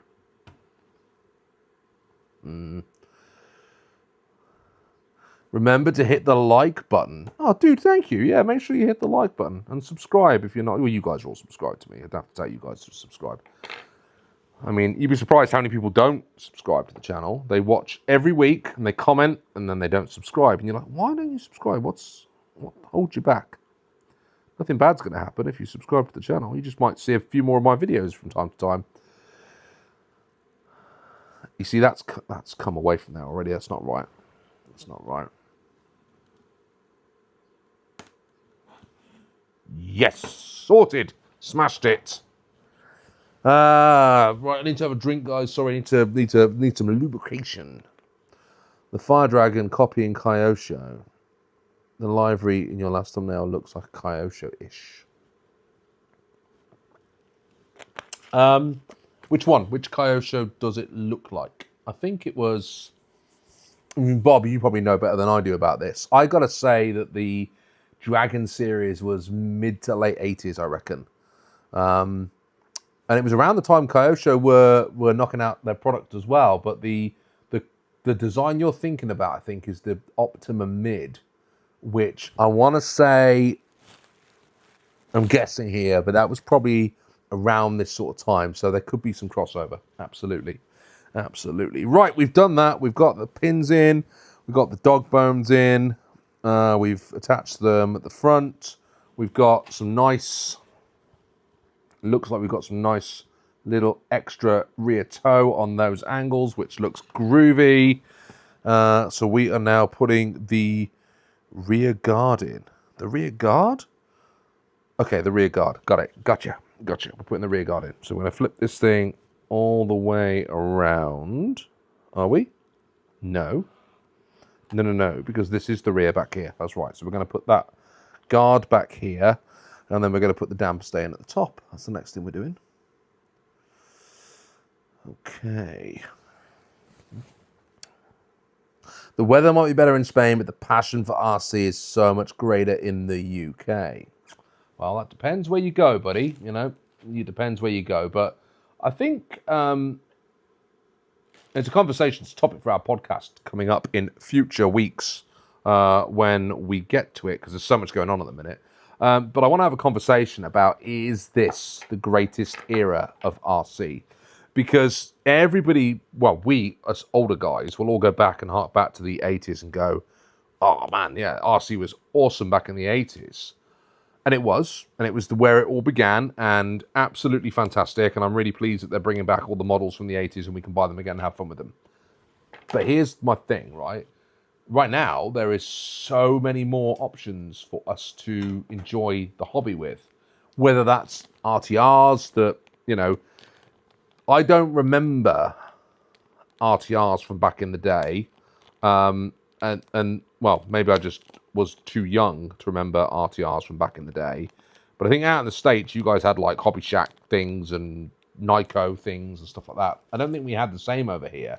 Or if we did, they certainly weren't as good as they are now. Whereas now there's so many options, so many different things. I think it's sparking a little bit of a resurgence in the hobby. And I'll talk to the guys about it on one of our next podcasts, and we'll see what they make of it as well. Cool. True, we love our toys in this country. Torx. Right, I need to get the right one of these now. Yeah, so what do you guys reckon? Do you guys reckon that we are having a golden era of RC again? We've hit back to another golden era of RC. I got the idea of that discussion from video games, actually, because for me, there was a golden... they talked about the golden era of video games was the 80s and the arcades, late 70s, early 80s, the arcades, golden era of video games. But for me, the golden era of video games was like the early to late 2000s, where, you know, it just became popular culture. And I wonder whether RC's having another golden era. Yeah, it's back into having lots of options, lots of fun. We're inundated with re-releases and things that we can buy and spend with our money. I just think it's a great time to be enjoying the hobby. I mean, there's some negatives to it as well, and the fact that there's almost too much choice. Absolutely too much choice, and there's you almost can't keep up with the amount of stuff that you look at and go, oh man, yeah, I've got to have that one, and then you see, oh man, I've got to have that one, and you've got to be careful, because you can spend way too much money in this hobby if you're not disciplined enough, which is part of the fun, isn't it? Right, why can't I find that screw? Where's that screw gone? I'm gonna have to go in for a deep dive. Great debate, but for the golden era, it will be the 80s, will always be the special time. It's the silver can era. I feel old. The UK is the world's leading country for RC passion and expertise. I'm sure some of our overseas North American colleagues would disagree with you, Santiago. But yeah, I do think that there's some of us here in the UK that genuinely are enjoying the hobby at the minute, and Phil at Tom Lee RC is one of them. That guy is making some serious increases in his subscribers, and he has such a great passion as well for the hobby. I always enjoy watching his channel. I like watching his reviews. I don't care what he's reviewing. I watched him driving a digger around in his back garden. I just find him entertaining. He just has a really good way about how he delivers his message. So I like that. He's a cool guy. Cool guy. Right, why can't I find the right screw length? All these screws are the same length. So does that mean they're all the ones that I've got to be using? Or have I got them wrong? That is definitely the big one. So that's definitely going there. And the rest of them all seem to be a funny length. And I don't want to... They're all 25 mils. And I need a 27. In here, there's one of these that's 27 mils. You see all these? Look. One of them is slightly longer than all of the others. And it's like a game of chance. Do I pick the right one?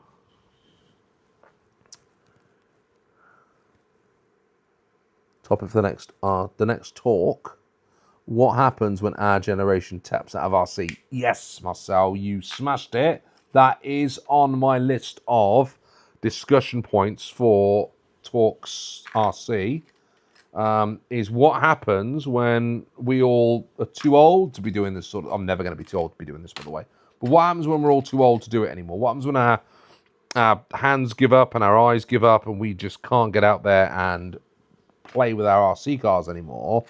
I continue to try and inspire the next generation, which is my nephews and my daughter and anybody that wants to listen to me. Get them interested in the hobby. And it's hard work because they're also obsessed with other things. Yeah, like whether it's TV. I mean, we were obsessed with TV as kids as well. But I mean, they're all obsessed with phones. They're all obsessed with everything other than doing things like practically doing real things. I worry that, they're not going to have the patience to sit and build RC cars and repair them when they break and source parts on the internet and all that sort of stuff like we've been doing.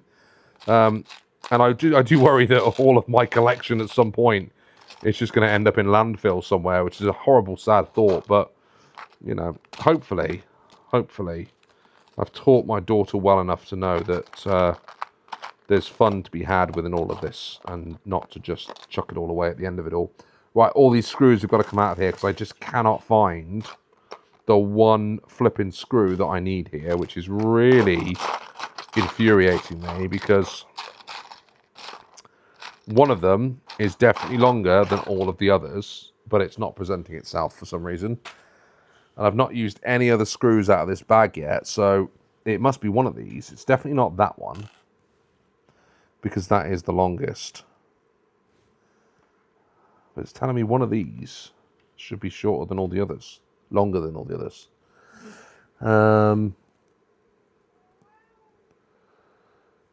Well, Chat's moved on. I was too busy looking for stuff. Hang on, let me catch up.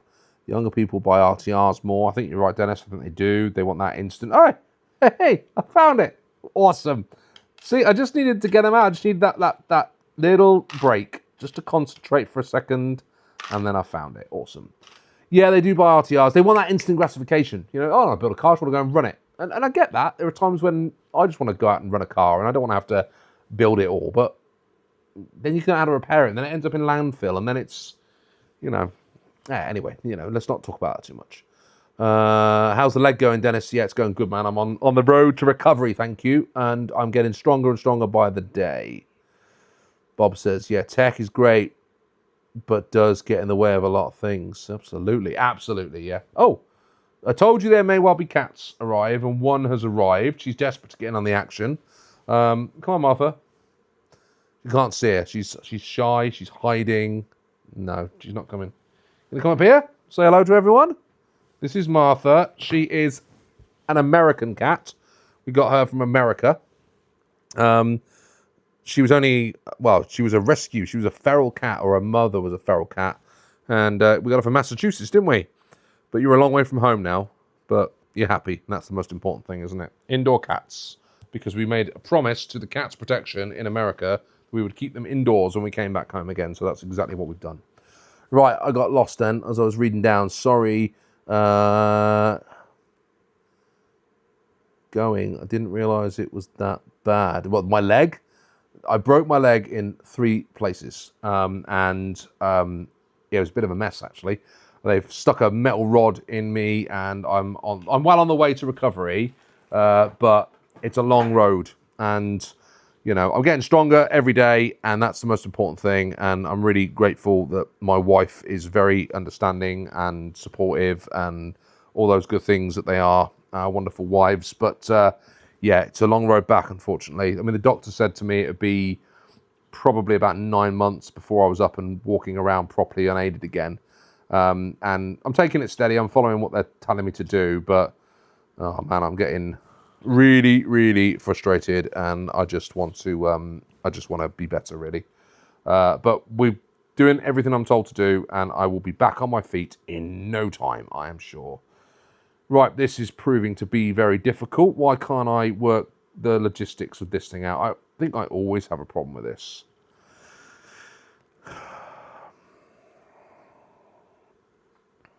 Yeah. Every time it's the same. Right, I think those 2 bits go in the top of here, like this. Yes, that's it. We've got it.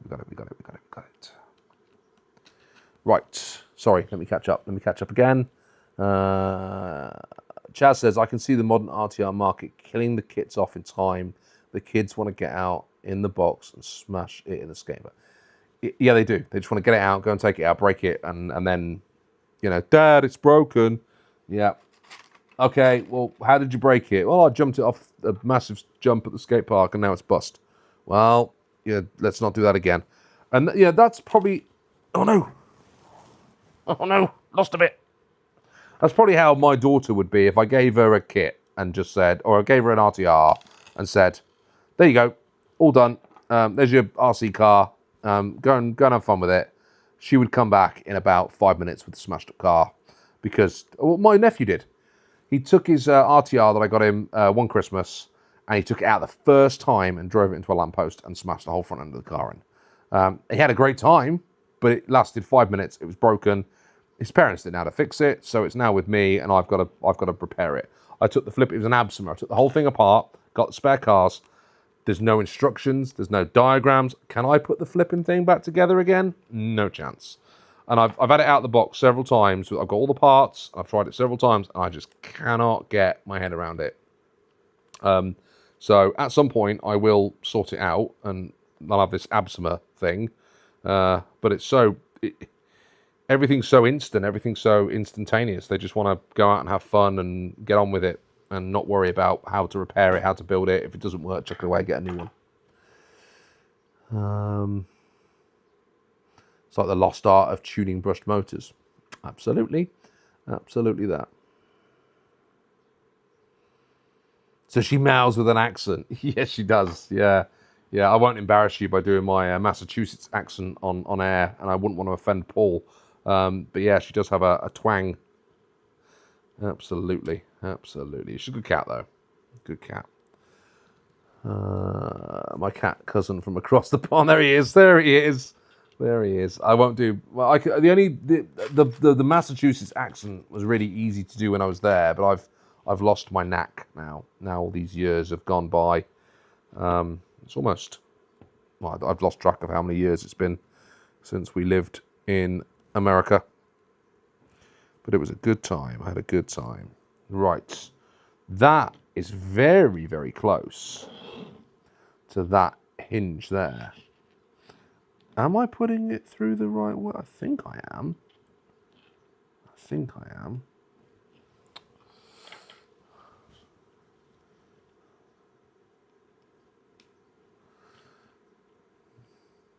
Doesn't need amputation then, jolly good. Yeah, do you know what? Radwob, that was my biggest fear about being in hospital, was that I was going to wake up and it'd be gone. And that was the one thing I was most scared about. And I was really pleased when they told me they're going to be able to fix me. Because when you lay there in hospital and no one's telling you what's going on and no one's telling you what's wrong, your brain goes in many different directions. And I was a little bit worried about it. But yep, I'm all good. It's all okay. Repairing, mending. And my daughter now refers to me as Robot Dad because I've got a big metal thing in my leg, which is cool. She thinks I'm cool again. Perhaps the major RC brands should consider launching more kit cars that might attract older enthusiasts as well as a new generation of younger people. Interesting, Santiago, because that is what I think Tamiya attempted to do with the DTO4. So that body, the sort of comical driver, and the way they put that body shell together, I absolutely think that's what they were attempting to do, is have something that appeals to multiple generations in one model. And it worked for me. I love it. I think it's fantastic. Yeah, would I like it more if it wasn't at the comical style? Absolutely. But I love the fact that they did it. My daughter thought it was cool. I think it looks great on the shelf. I think it drives fantastically. And it was a fun build. The only thing is, it's a fiddly model to repair when it goes wrong. You've got to take all those body parts off and put them all back on again to get to anything. My servo saver came off. I had to disassemble half the car just to put the servo saver back on again because you can't easily get to it. So that was really frustrating, but I think that's what they were trying to get at. Uncle Bob, these guys may not know they speak their own language up there.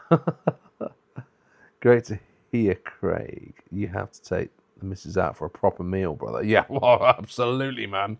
Yeah, I owe her big time. We missed our anniversary was last week and couldn't do anything, so we were just stuck in the house. It's been mad. My birthday's coming up this weekend and she's like, what do you want to do for your birthday? I'm like, well, I can't go anywhere. I can't leave the house. I can barely walk on the frame that I've got around the house to get things. I can't carry anything.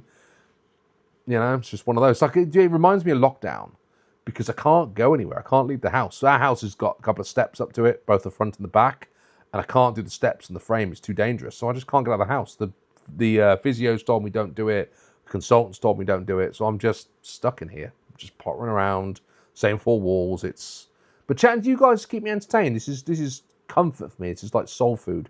I've been doing this for nearly 2 hours now and just don't feel that I want to stop. I'm having a great time. And you guys are awesome, sticking with me and just hanging out and putting up with all my adverts. Sorry about that. Sorry. But yeah, it would be nice to get her out and take her for something nice when I'm feeling better. That is for sure. James said, I hope the kits do survive when us old farts are pushing daisies and gone because it teaches kids skills. Patience is definitely being missed. I agree.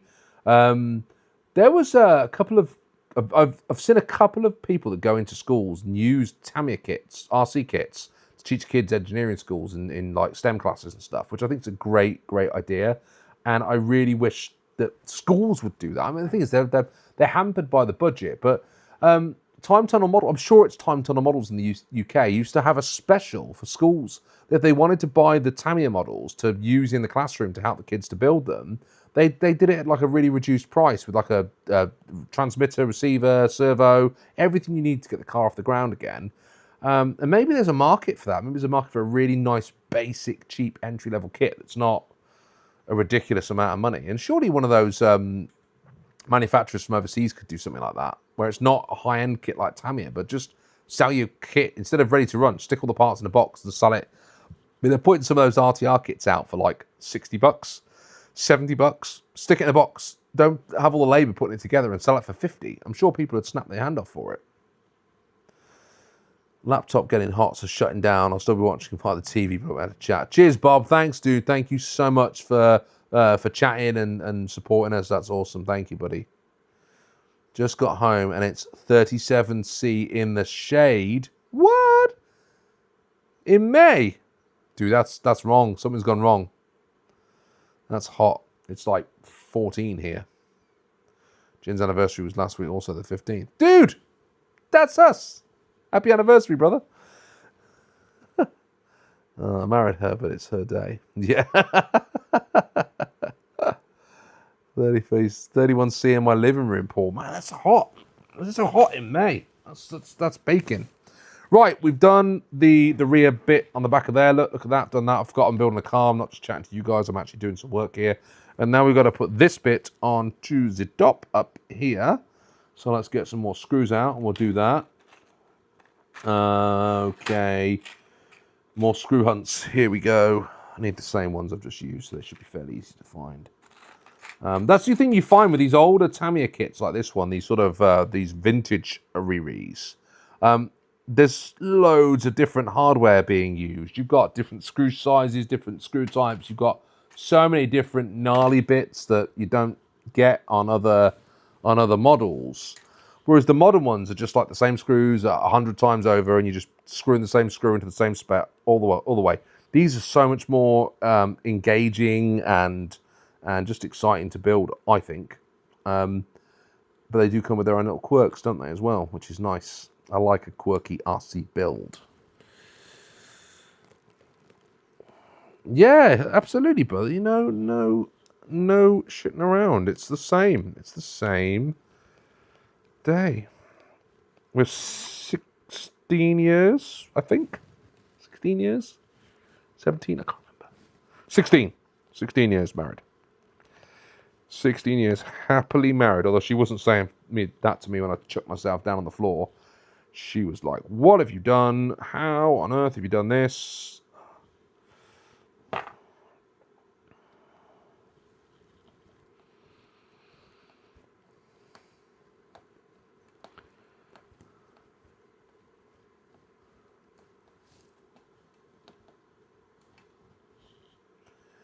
Oh, why is that looking? Oh no, it's just because that's not flat.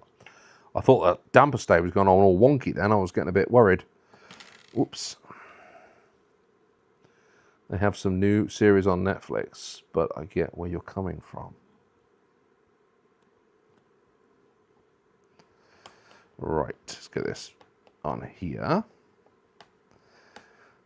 The other thing with these screws as well, and I've only just noticed it, that they're both the JIS screws, but they've also got like the not the cross, what are these called? The flathead on them as well.